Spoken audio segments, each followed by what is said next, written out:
Olá, tudo bem com vocês?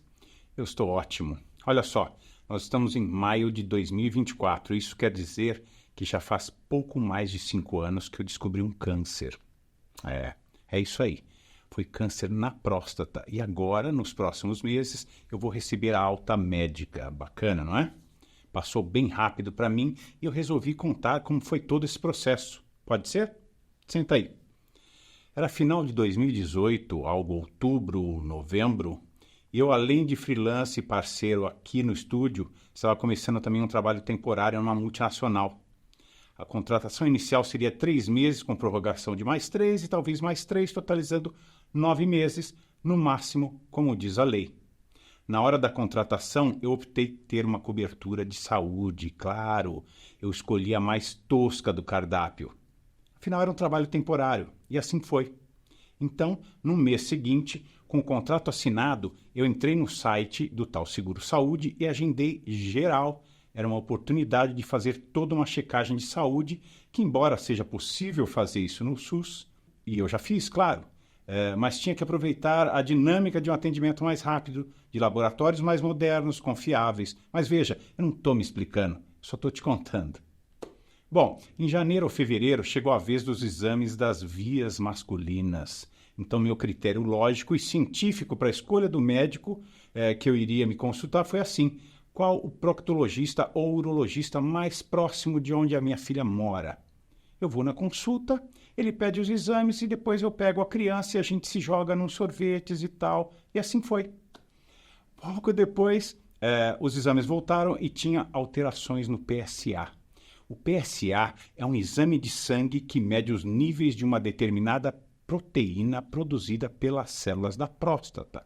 PSA é Prostate Specific Antigens, ou antígeno prostático específico. Mas eu vim aqui só contar a história, por isso eu não vou falar de dados ou datas dos meus exames da época. Dados mais técnicos, aprofundados, são fáceis de achar na internet. E a gente só aprofunda quando tem interesse ou motivo real, não é? É assim. Ninguém normal pesquisa sobre problemas que não tem. Bom, voltando. Constatada a alteração no PSA, o médico fez o exame de toque e constatou que o tamanho padrão aproximado da próstata não estava normal. Ela estava um pouco maior. Até aí, ok. Isso já tinha acontecido antes, uns 2 anos antes, talvez. Eu tomei alguns remédios e ela voltou ao tamanho normal. Depois eu até pensei nisso. Será que o médico anterior se desinteressou rápido demais do assunto e o problema já estava ali? Não sei. Quando alguém diz que está tudo bem, geralmente a gente concorda rápido e vai embora, não é? Bom, o pensamento foi esse. Será que eu já tinha algum problema mais grave ali? São coisas que passam pela cabeça quando você entra numa situação dessa. Bom, em 2019, no começo do ano, eu estava com 51 anos, então algumas mudanças nesse sentido já eram meio que esperadas. Esperadas pelo médico, claro, a gente não espera nada disso e acha que vai ficar bem para sempre, sempre, não sei. Bom, então, até aí, sem novidades, certo? Mas esse médico achou por bem pedir um ultrassom. E eu fui fazer, claro. O ultrassom foi feito e comprovou que a próstata estava realmente com o tamanho normal. E nesse meio tempo aconteceu de eu perceber sangue, tanto na urina quanto no esperma. E essa é uma cena bem zoada de se ver. Dá um calafrio que vai da sola do pé até a última centelha da áurea do topo da sua cabeça. O que pensar disso? O que fazer? Claro, seguir em frente, para cima, resolver da melhor forma. Não existe peça de reposição. Bom, aí eu voltei no médico e ele recomendou o próximo passo, que seria uma tomografia com melhor visualização da região, exames mais detalhados, etc. E assim foi, realmente. Ali no centro minúsculo da próstata tinha um pontinho muito pequeno, mas sim, tinha algo errado e precisávamos ir adiante mais uma vez. Agora a gente precisaria de uma biópsia. Precisaríamos retirar material da próstata e verificar se havia presença real de tumor ou tumores e qual o tamanho deles. E a partir daí, a gente poderia tomar decisões melhores sobre os caminhos a tomar. Eu, como sempre, disse ok, mas pensei rápido e disse para o meu médico: eu vou avaliar tudo isso e te chamo para a gente dar continuidade nesse processo. Ele concordou e disse para eu não demorar muito tempo, afinal não sabíamos exatamente com o que estávamos lidando. Bom, eu não fiz isso do nada. Não estou dizendo que ele não era um bom médico, mas eu queria digerir aquilo, eu queria pesquisar mais. Embora eu tenha falado aqui sobre 3 ou 4 exames e consultas seguidas, isso tudo foi em muito pouco tempo. Acho que não levou 1 mês e meio. Os resultados com laudo saíam bem rápido e ele me recebia sem demora também. Mas eu precisava de mais tempo, precisava respirar, precisava pensar. Olha só, agora eu vou interromper essa história para dizer outra coisa. Eu não sou melhor ou pior que ninguém, mas eu tenho o meu jeito de lidar com as coisas e até esse momento eu não tinha contado para ninguém sobre essas recém-descobertas. Eu não ia disparar nenhum alarme sobre isso até que eu tivesse certeza do que estava acontecendo de verdade. Depois eu volto nesse assunto. Saindo dessa última consulta, eu voltei para casa e fui conversar com quem? Com a internet, claro. Câncer de próstata, métodos tradicionais de tratamentos, como funcionaria a biópsia, procedimentos pré, pós, riscos envolvidos e uma lista imensa de efeitos colaterais nível apocalipse que me impactaria social, sexual e psicologicamente. Legal, não é? Mas eu pesquisei também sobre novas tecnologias ou inovações nos métodos de detecção. E foi nesse movimento que eu encontrei uma reportagem onde falava sobre um médico de um excelente hospital aqui de São Paulo. Ele desenvolveu ou adotou um método de sobreposição de exames para obter uma biópsia mais precisa na localização das áreas afetadas pelo câncer. Ele fixava a imagem do ultrassom e fazia uma tomografia simultânea e sobreposta a essa imagem. Ele conseguia com isso mais precisão no diagnóstico e na região exata se trabalhar. Bacana, não é? Eu gostei. No mesmo instante, eu entrei no sistema do Seguro-Saúde e fui ver se ia conseguir uma consulta num dos melhores hospitais da cidade e com o plano de saúde escolhido na base do... Bom, em alguns minutos eu vi que ele estava na lista do meu plano. Sim, só respirei fundo, com uma risadinha de canto de boca e já liguei para agendar a consulta com esse novo médico. Durante essa consulta, ele me falou tudo que o outro já tinha dito sobre probabilidades, riscos e que realmente precisaríamos fazer uma biópsia. Me contou que já fazia isso há quase 20 anos e era especializado em cirurgia robótica, que é uma laparoscopia tocada à distância. Ele ficava num console a uns metros de distância de onde o paciente ficava e dali ele operava com muita segurança. Pronto. Dito isso, eu não ia mais admitir nenhuma outra forma de tratamento que não fosse aquela, não é? Bom, mas ainda tínhamos que realmente saber se havia necessidade de um procedimento cirúrgico, baseados no resultado de uma biópsia. Novamente, voltei para casa, abri o site do seguro e fui saber onde eu faria isso, se podia fazer isso dentro daquele plano abençoado. E sim, claro, meu seguro cobriria, mas não lá, não com ele, não com a sua equipe. Mas eu faria tudo isso em outro excelente hospital da cidade. Agendei o procedimento, que duraria algumas horas, eu teria alta no mesmo dia, inclusive. E assim foi. Não vou me alongar na biópsia. Foi rápido, com aquela anestesia sensacional, onde você já acorda limpo e sorridente, mesmo sabendo como foi o procedimento. Vai pesquisar, nem vou falar sobre isso aqui. Bom, beleza, voltei com o laudo e confirmamos. Eu tinha um câncer de próstata e o médico me fez a seguinte sugestão ou proposta, disse ele. Décio, esse é o tipo de câncer mais lento que existe. Ou quase isso. Se você quiser dar um tempo, mais uns anos talvez, ele não deve alterar muito de tamanho. Realmente é muito lento. Eu ri disso, claro. Claro que não. Eu disse que deveríamos ir em frente. Não é muito inteligente você saber que tem algo assim dentro de você e deixar barato. Ir viver e tal. Quem assistiu Alien, o Resgate? Não é?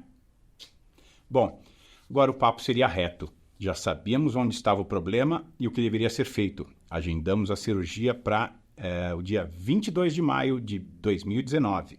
Eu faria os exames pré-operatórios e outros procedimentos de praxe para a cirurgia, quando chegasse o momento. Até uma pressão alta por conta de medo pode interromper a coisa toda. Isso gera uma tensão pré-operatória. Mas eu fui bem, estava tranquilo. Agora, vamos voltar um pouco para aquele papo de antes. Nesse momento, eu já tinha falado sobre esse assunto com algumas poucas pessoas mais próximas na época. E o porquê disso? Então, eu cheguei ao seguinte ponto. Eu estou lidando super bem com isso tudo. Tinha pesquisado bastante, o médico tinha me passado segurança, eu estaria num centro cirúrgico bem moderno, com tudo que eu iria precisar. Eu tinha muita ajuda espiritual também, claro, e as sessões onde eu recebia energia de cura e tudo que mais se precisa nesses momentos. Eu me sentia muito bem amparado.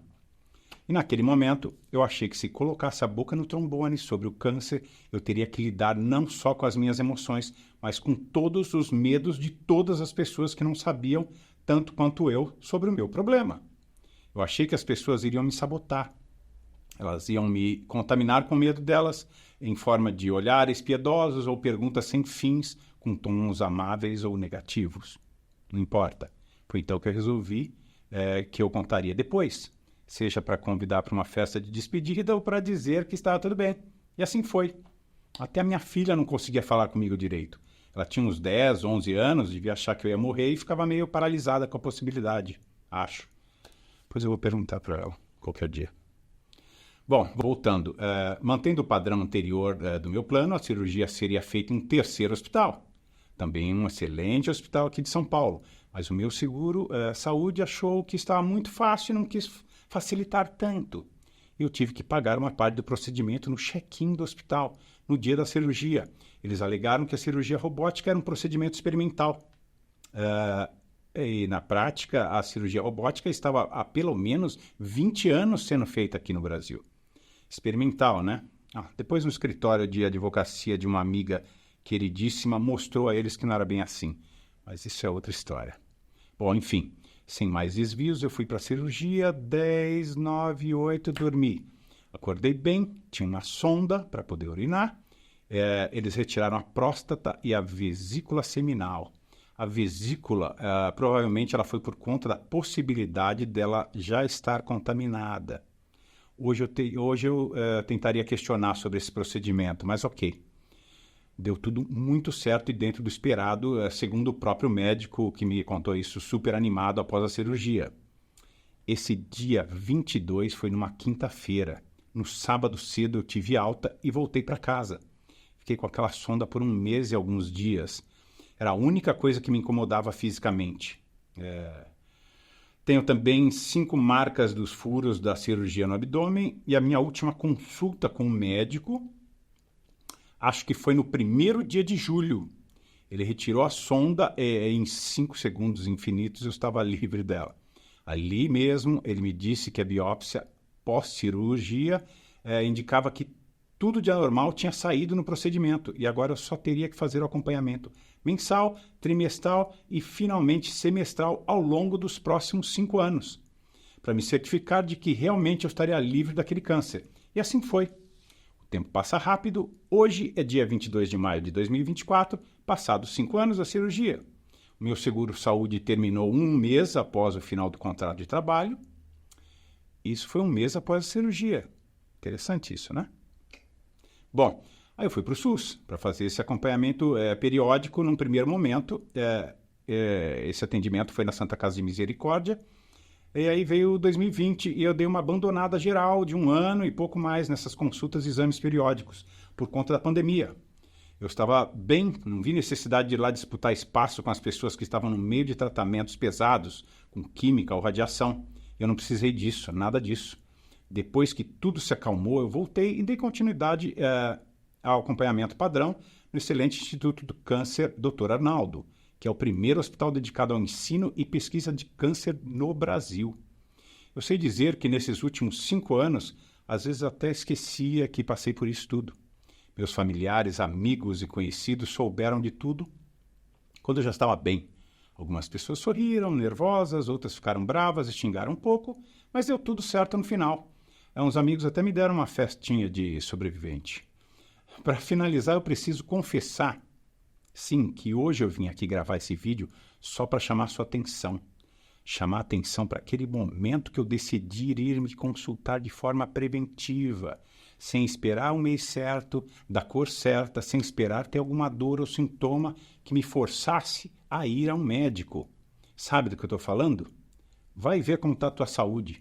Se dê uma chance, se dê uma oportunidade de poder contar como foi que você lidou com tudo isso depois de 5 anos. Não perde tempo achando que eu tive sorte ou que tive azar. Não fica comparando o meu caso com os muito outros que existem. Vai se cuidar. Essa é só a minha história que eu decidi contar para te inspirar a se cuidar, ok? Outra coisa, se você quiser mais detalhes sobre qualquer fase dessa minha vivência, me pergunta. Quer saber quem foi o meu médico? Quem é a minha advogada? Onde eu gravei esse vídeo? Quais foram os hospitais que eu realizei os procedimentos? Onde eu corto meu cabelo? Me escreve e eu te conto. Um grande abraço a todos, desejo saúde e prosperidade a vocês e um grande abraço.